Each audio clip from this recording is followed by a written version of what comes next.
On va dire qu'on est dans une démarche potentiellement imputable au Hamas, crimes de guerre, voire crimes contre l'humanité, potentiellement imputables au Hamas, sont clairement détaillés, très clairement détaillés, comme les crimes potentiellement imputables à l'armée israélienne dans les mois qui ont suivi. Tout ça est détaillé à longueur de page. Et dans l'article unique,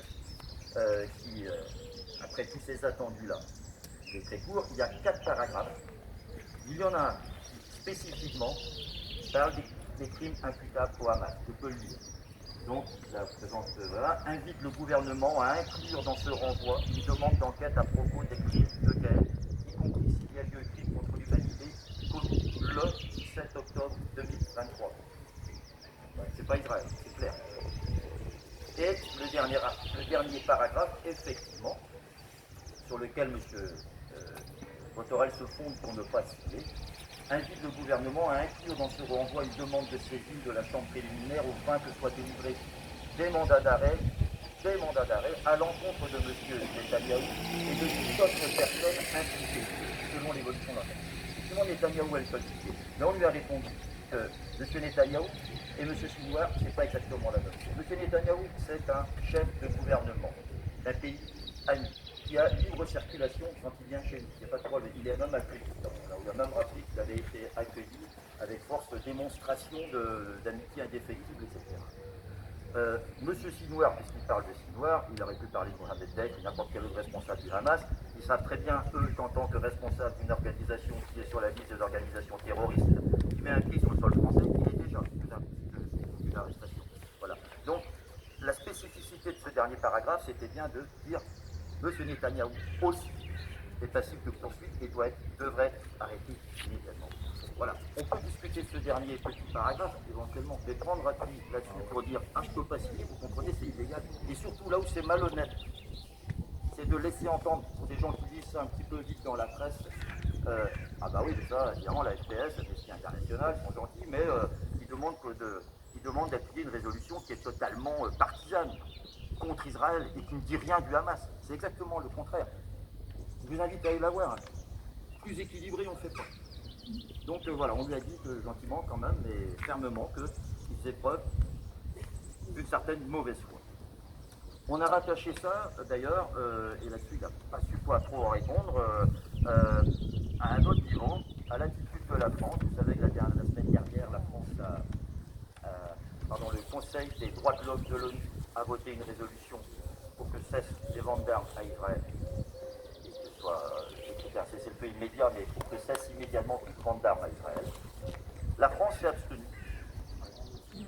Elle est en opposition avec ses positions officielles là-dessus. Parce qu'elle ne parlait pas seulement de ses propres armes, c'était général. Non, elle est en opposition avec ses positions officielles. Eh bien, elle s'est abstenue. Pourquoi s'est-elle abstenue? Non pas parce qu'elle est pour qu'on vende des armes à Israël, mais elle ne pouvait pas signer non plus à cause d'un mot. C'est un petit peu comme M. Botorel. Ce mot, c'est que dans la résolution, il y a le mot génocide. Ça ne plaît pas à la France. Sauf que, quand on cherche un petit peu, on voit que, après négociation au sein du Conseil des droits de l'homme,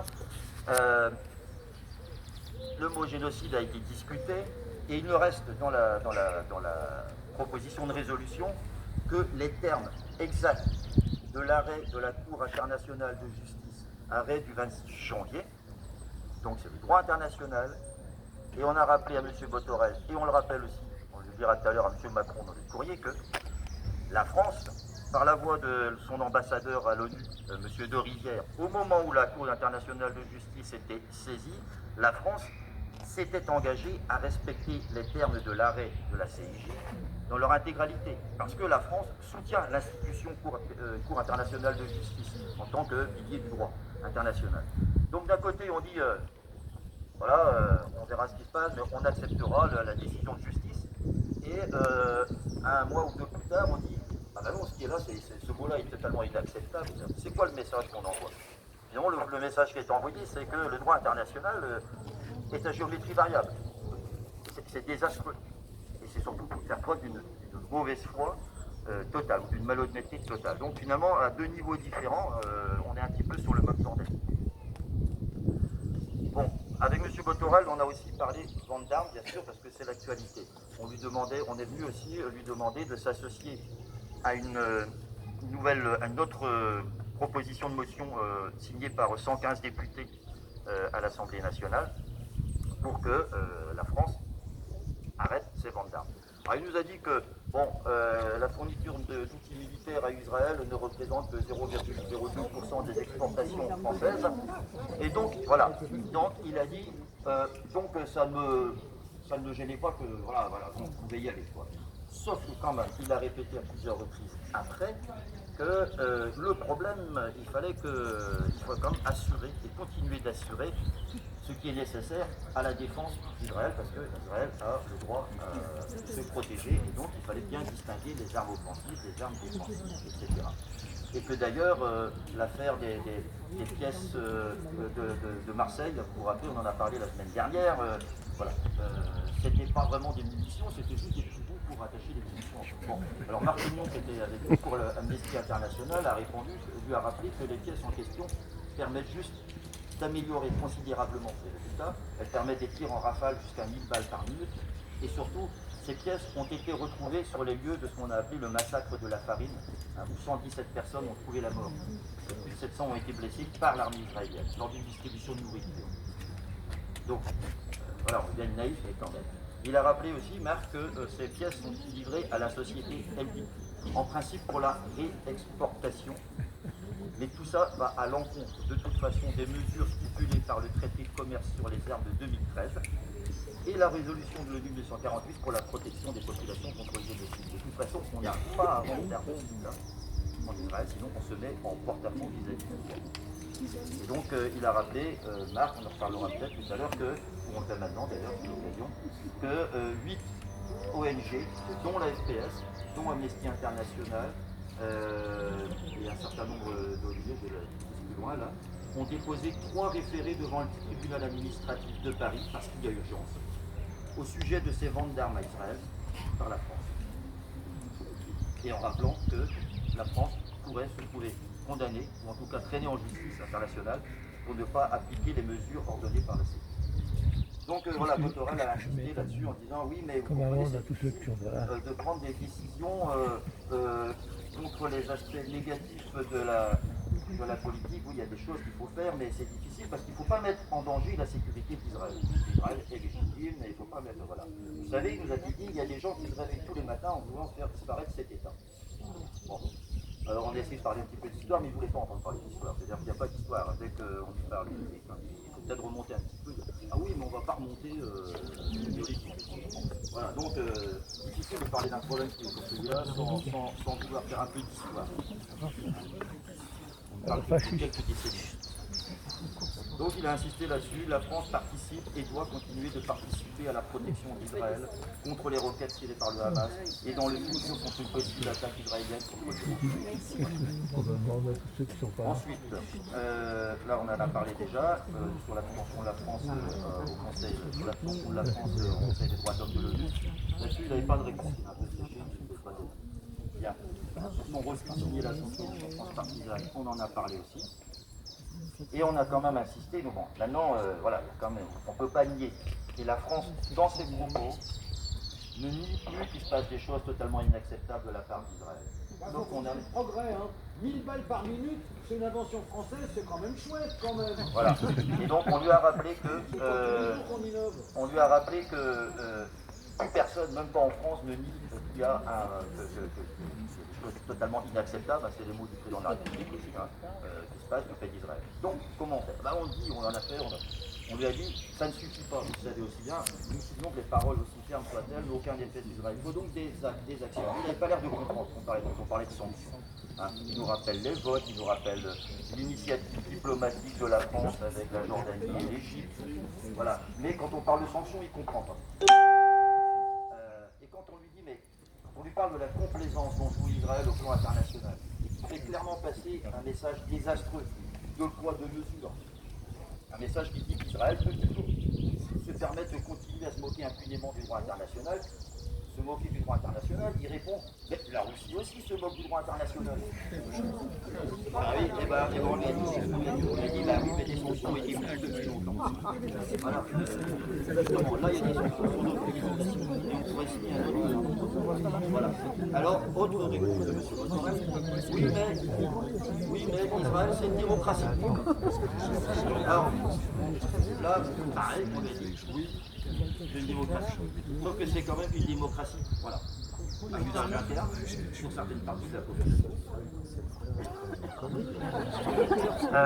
C'est une démocratie à usage interne pour une certaine partie de la population et c'est une démocratie d'apartheid.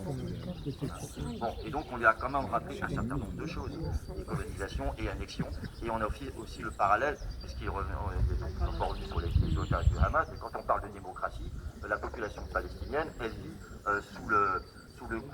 sous la menace permanente de la détention administrative qui concerne pratiquement toutes les familles palestiniennes sont passées par ce qu'on appelle la case prison, la détention administrative qui permet d'interner pendant 6 mois et de renouveler sans arrêt, sans aucun élément de preuve ni même de justification. C'est une façon de prendre une population en otage aussi. Bon, alors il a dit oui, mais il y a des sanctions quand même contre quelques colons violents. Bon, alors, et on lui a rappelé que c'est pas quelques colons violents. Nous lui avons rappelé que c'est la colonisation elle-même, toute la colonisation qui est illégale et qui doit être sanctionnée. Et que ça dure depuis des années. Voilà, donc voilà. Et quand on lui a parlé aussi quand même, nous on a dit à un moment donné, on ne comprend pas cette obstination à ne pas vouloir faire les choses quand il s'agit d'Israël. Et on lui a rappelé les propos de Mme Braun-Pivet, qui est quand même présidente de l'Assemblée nationale et qui à ce titre est, je ne sais plus sur quel rang dans les personnalités de l'État, hein, 3e ou 4e, qui a dit le temps de la négociation, le temps des sanctions n'est pas venu, c'est le temps des négociations qui est venu. Quelque chose comme ça. Totalement inacceptable. Je ne sais pas avec qui elle va négocier, Mme Braun-Pivet, ça bon. Et il nous a répondu, ah bah oui, mais bon, Mme Braun-Pivet, c'est Mme Braun-Pivet, je ne suis pas dans sa tête, et pense ce que veut, moi j'y peux rien. Alors on lui a quand même rappelé que quand on vient le voir, on vient quand même s'adresser à quelqu'un qui se revendique d'une appartenance politique. C'est un petit peu facile de dire, ah bah c'est elle, c'est pas moi, en fait, il n'est pas vraiment. Comment? Oui, et puis après il aurait pu être un autre sport, mais il est de ce sport-là, il est que c'est quand même, voilà, il faut qu'il soit un petit peu cohérent. Voilà, bon, il nous a donné, il n'était pas très à l'aise en fait. Hein. On a essayé de le prendre dans les sentiments en lui disant, mais vous avez su, M. Botorel, à certaines occasions, vous démarquez de votre camp, justement. Bravo, je crois, sur la voie migration, je confirme, voilà. Voilà, on a dit, donc là, vous pouvez le faire aussi. Mais quand c'est Israël, c'est un peu compliqué. Pour reprendre les mots de Mme Taubira, il y a quelques années, quand on parlait de boycott, elle avait répondu à des étudiants. Oui, je suis d'accord avec vous, mais là, vous comprenez, il s'agit d'Israël. Ah, voilà, c'est quand même, on a du mal. Et il nous a dit, vous comprenez, d'emblée, il avait dit ça. C'est difficile de s'exprimer sur le sujet parce qu'on prend toujours le risque, si on critique Israël, d'être accusé d'être pro-Hamas. Et puis antisémite. Alors on lui a dit, bah oui, mais ça c'est la faute à qui si l'accusation d'antisémitisme récurrente, on sait d'où ça vient. Et on lui a rappelé au passage que, parce qu'il a un petit peu parlé du boycott, il a eu une petite tendance à tourner en dérision et en disant, oui, vous pouvez toujours essayer d'arrêter d'acheter. Qu'est-ce que vous voulez faire? Bon, hein, vous pouvez toujours essayer d'arrêter d'acheter des avocats d'Israël. Hein. Je lui ai dit, faut pas tourner en dérision le boycott, hein, le droit au boycott qui est une arme citoyenne importante. Et puis ça a été l'occasion de lui rappeler justement que son camp politique a tout fait pour que le boycott reste illégal en France et que heureusement finalement la justice a eu gain de cause récemment. On en a déjà parlé ici, un dernier arrêt de la Cour d'appel de Paris, suite au jugement prononcé par la Cour européenne des droits de l'homme, mais c'est une histoire qui a duré des années. Le boycott en France est légal, qu'il s'agisse d'Israël ou pas. Voilà. Donc, on a vu un député quand même pas très à l'aise, qui ne savait pas trop sur quel pied danser, mais qui manifestement n'est pas prêt de s'engager sur ce qu'on lui demande, à savoir rejoindre la proposition de résolution qui faisait l'objet de notre pétition, et encore moins peut-être le dernier texte qui a été signé par 115 parlementaires sur les mandarts. Donc, il reste, oui, je comprends, voilà, je suis avec vous, mais c'est difficile. et en fait je cherche.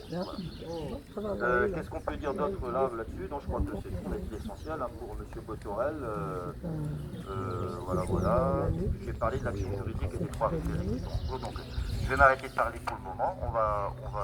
Parlez de l'Irlande. Comment en Irlande on réagit? Oui, on peut parler de plein de choses, hein, il y a plein de choses. Effectivement. Les gens européens ils sont à côté de nous, Oui, oui. et eux ils savent faire, ils sont pas d'accord. Eh bien, bien sûr, l'Irlande, Ça, la colonisation, l'Espagne, pourtant l'Espagne. l'Irlande. Oui, enfin, et également l'Espagne, pourtant l'Espagne. Regardez comment ils réagissent. Oui, oui. Mais bon, on peut parler de plein de choses, on est tous d'accord là-dessus. Et, on va... On est à côté de nous là. Oui, je suis d'accord. Hein. C'est un modèle peut-être. Non, c'est pas un modèle manifestement pour nos dirigeants. Voilà. Il n'y a même pas besoin d'aller chercher le modèle irlandais. Juste de parler de droit, de devoir moral aussi d'arrêter un génocide. Ah, sans parler. C'est quand même incroyable qu'on soit obligé de dire, vous vous rendez compte, on prend des risques, on devrait dire, mais on s'en fiche. Il y a un génocide potentiellement en cours, on va être prudent, c'est pas encore prononcé. Peu importe, il y a la famine, il y a les ONG. Mais on peut être fier d'être irlandais et pas fier d'être français. Ah, bien sûr, mais enfin, voilà, d'accord. Il y a une liste de pays qui ont décidé, le Canada, l'Espagne, l'Italie, l'Irlande, etc. Hein. La Colombie, bon, le Nicaragua qui a porté plainte contre l'Allemagne aussi, bon, il y a on peut faire une liste. Alors, c'est vrai que l'Irlande comme l'Espagne sont des pays européens. Okay. Mais bon, ça n'aurait rien changé au film. Voilà, donc... savoir qu'on n'est pas seul. Je comprends.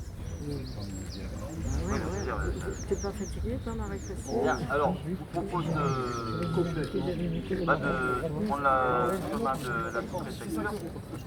Je dis quelques slogans avec eux, et puis on lit la lettre au crédit en arrière. Oh, oui.